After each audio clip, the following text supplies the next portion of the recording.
Et non, mais c'est conservé par Oushkadi. On appelle le ballon large. Elle va déclencher au centre, défi physique. Elle arrive à transmettre le ballon malgré tout. Oula, belle période de jongle. Elle reste debout. Elle fait subir l'impact à la défense. C'est assez impressionnant. Ça écarte. Et là, ouh.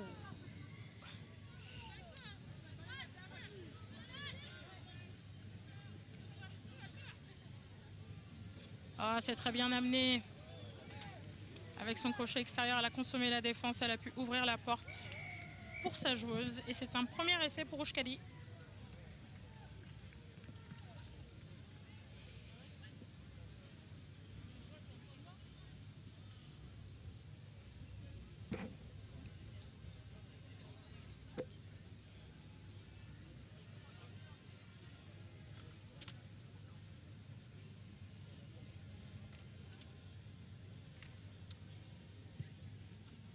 Et c'est transformé. Ça va porter le score 7-0 pour les vice-championnes.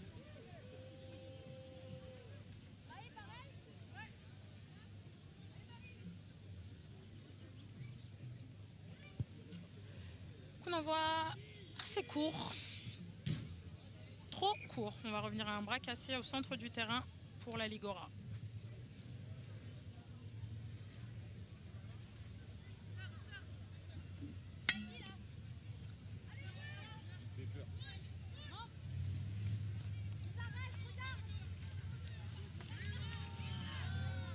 Défense rugueuse.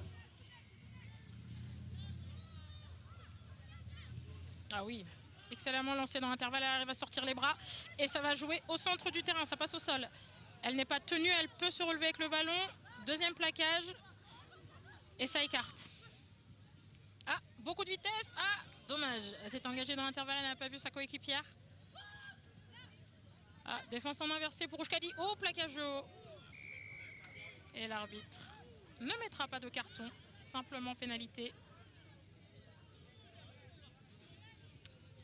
C'est une bonne séquence des joueuses des Voraces qui ont réussi à remonter le terrain avec vraiment en montrant du jeu. Et là, sur l'aile, est-ce qu'elle va réussir à y aller? Je ne vois plus rien. Hop, arrêté à moins de 5 mètres de la ligne et l'arbitre va revenir. La joueuse n'a pas lâché le ballon au sol. Ça va rejouer à la main pour Oushkadi. On l'a dit, le jeu au pied est assez rare à 7. Bonne défense, mais on arrive à trouver les extérieurs. Est-ce que ça va faire la différence à la vitesse? Et oui! Elle prend tout le monde de vitesse. Et malgré sa poursuivante, ça devrait faire un deuxième essai pour Oushkadi.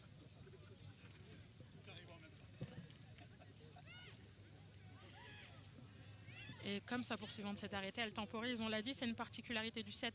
S'il n'y a pas de pression, elle n'est pas obligée d'aplatir. Donc si personne ne vient l'obliger à aplatir, elle peut laisser le temps s'écouler autant qu'elle veut. Donc autant dire que quand on court après le score, ce n'est pas recommandé.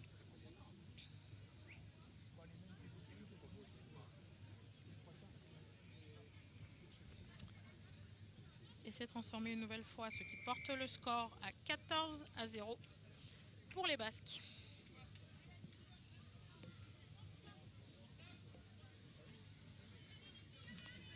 On l'avait vu l'année dernière, c'était la première saison de cette équipe des Oushkadi, de cette sélection. Et elles ont réussi à s'imposer sur le tournoi en une année d'existence. C'est assez incroyable pour être souligné. Ce sont de vraies prétendantes à leur propre succession cette année. Mais elles vont avoir cette année face à elles les 7 fantastiques, qui sont de grandes habituées du tournoi également en masculin comme en féminin, et qui ont souvent eu l'occasion d'avoir des joueuses internationales dans leur rang, des joueuses qui ont fini par devenir internationales aussi, que ce soit en universitaire ou en France 7 ou en France développement en U18. Et là, ça passe sur les aptitudes physiques encore une fois. C'est repris en défense. Et l'arbitre va signaler une pénalité. La plaqueuse n'est pas sortie de la zone.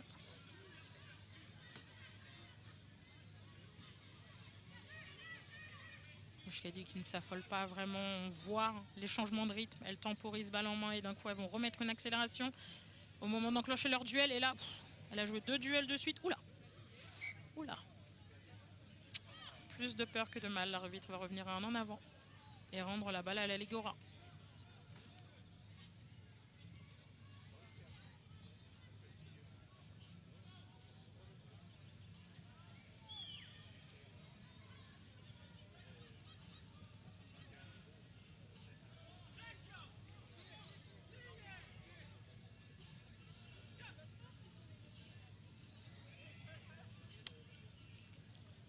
Ça va jouer à la main et au pied pour se dégager. Et sur les aptitudes physiques, est-ce que la joueuse va la récupérer? Ah! Et c'est la joueuse d'Oushkadi qui se couche la première dessus. Mais au déblayage, c'est la Ligora qui la récupère. Ah, et ben non. Ah, il y avait une faute, forcément. Pénalité pour la Ligora.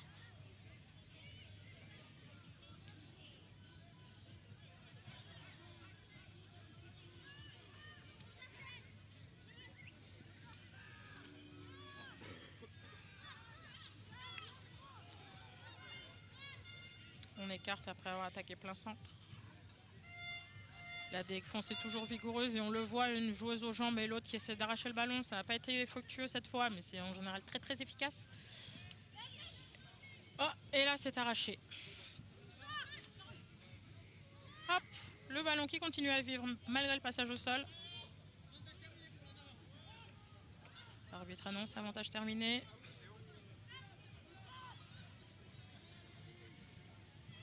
Et le ballon qui continue. On le voit, hein, les joueuses d'Oushkadi qui, même si elles passent au sol, essayent de transmettre leur ballon aussitôt ou avant de passer même par une phase de ruck. Et là, on va revenir à une pénalité pour un hors-jeu. Et ça joue vite et ça passe.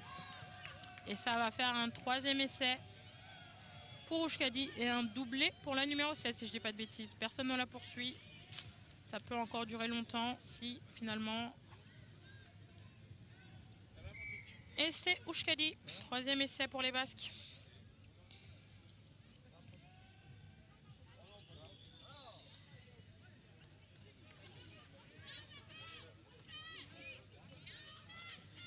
« 19-0 avant la transformation qui passe. On passe donc à 21-0 et c'est la mi-temps.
Le match qui va reprendre pour la deuxième période.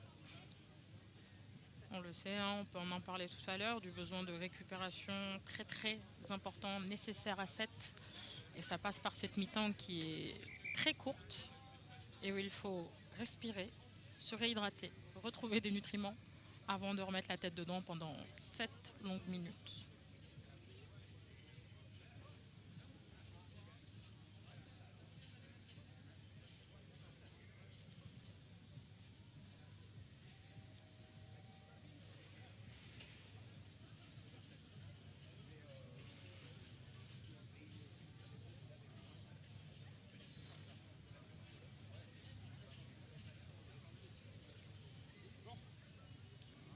Coup d'envoi qui sera donné ce coup-ci par les Voraces.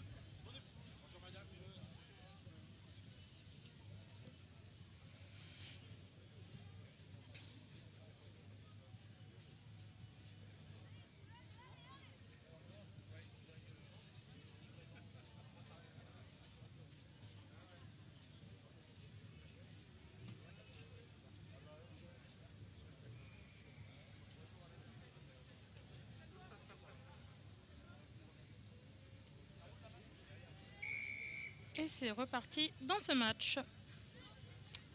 Réception facile pour Oushkadi qui réembarque tout le monde sur le côté. Oh, excellent contre Ruck. Mais le ballon va être conservé malgré tout. Et là, on a un surnombre sur l'aile. Est-ce qu'elle va y aller tout en vitesse? La défense s'est repliée. Et là, elle lui attrape le maillot et elle transmet. Dommage au pied, il n'y a rien. Ça continue. Oh. Essai. Essai Oushkadi. C'est déjà le 4e dans ce match.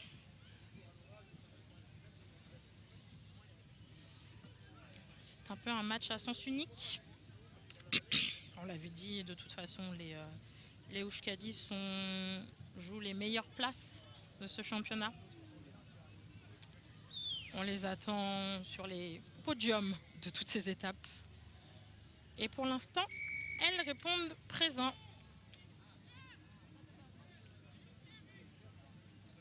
Ça fait 28-0. Ça fait 28-0. On espère que les Voraces vont réussir à montrer un autre visage. Elles nous avaient montré un visage un peu plus combatif en début de match. Et petit à petit, elles ont été étouffées après cette superbe... Ouh là là réception de coup d'envoi, 3 crochets. Revient au centre du terrain, le ballon a été arraché, malheureusement. Ce qui a annihilé cette très très belle action. L'arbitre va revenir à un en avant de l'Oushkadi. Et la Ligora va pouvoir se relancer depuis son en-but si elle conserve la balle sur la mêlée.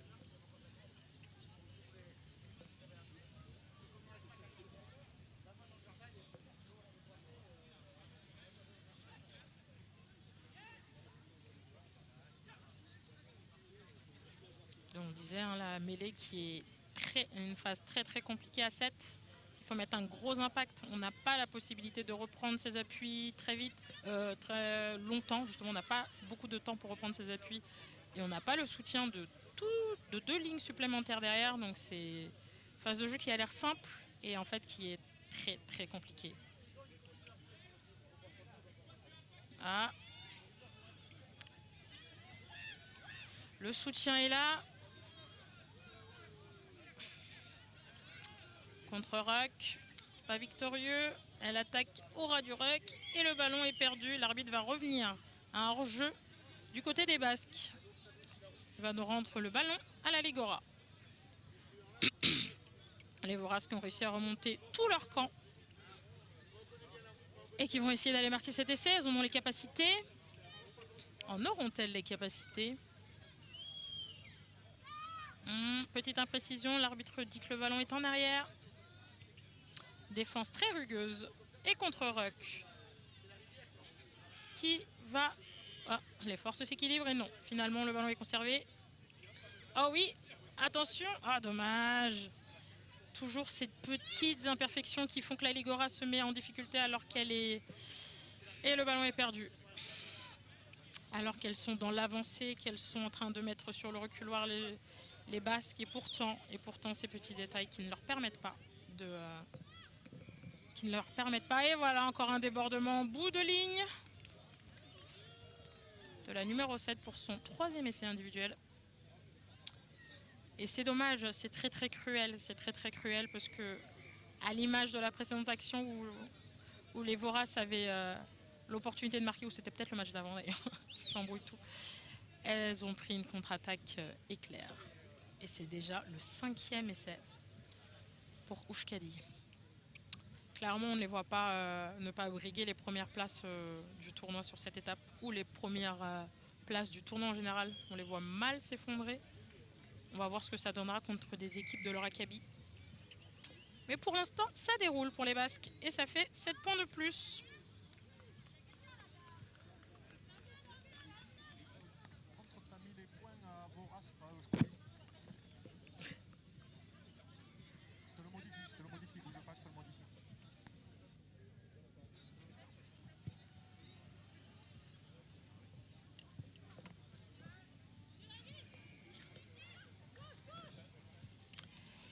Et c'est reparti pour les Voraces qui continuent à afficher leurs ambitions, mais qui ont encore perdu le ballon sur une imprécision.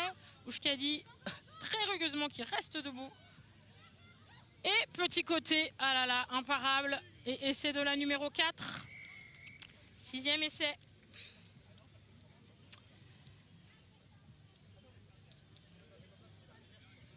Et oui, toujours des filous, c'est numéro 4.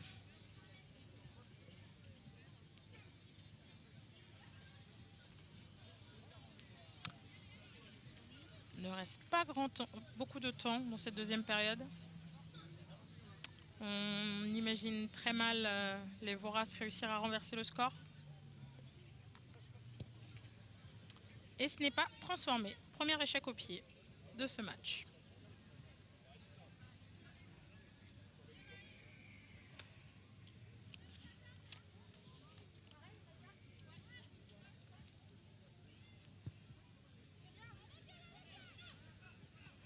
Oushkadi qui s'était incliné dans son premier match face au Loup. Et c'était du coup important pour elle là de vraiment remporter ce match, parce qu'on l'a dit, c'est des poules de 3. Il faut finir en tête de poule ou meilleur troisième. Mais bon, c'est très très très dangereux de se reposer sur une meilleure troisième place. Donc elles étaient condamnées à la victoire en soi.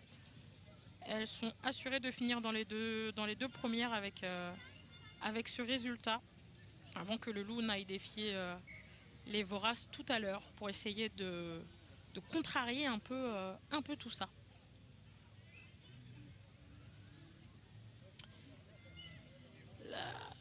Introduction perturbée, mais le ballon est conservé mais mal transmis, ce qui met sous pression la joueuse des Voraces qui essaie de s'arracher, mais la défense ne lâche pas. Ils se sont vraiment livrés un gros duel aujourd'hui, la 12 et les 2-12 des deux équipes d'ailleurs.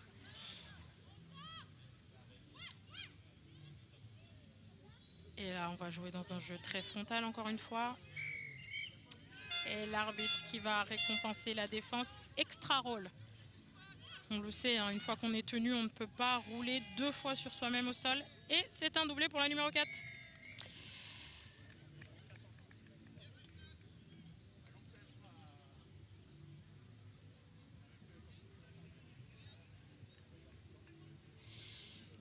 Porte le score à 40.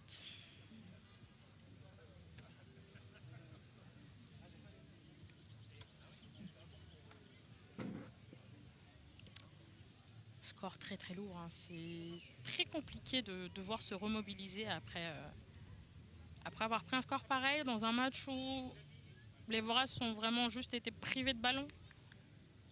Privés complètement de ballon. Transformation passée. Et c'est terminé pour ce match. Score final 42-0 pour Oushkadi, qui a vraiment relevé la tête après cette première défaite face au Loup sur le score de 31-12. Voilà, donc elles ont relevé la tête de belle manière pour venir s'assurer que la compétition continue dans le haut du tableau.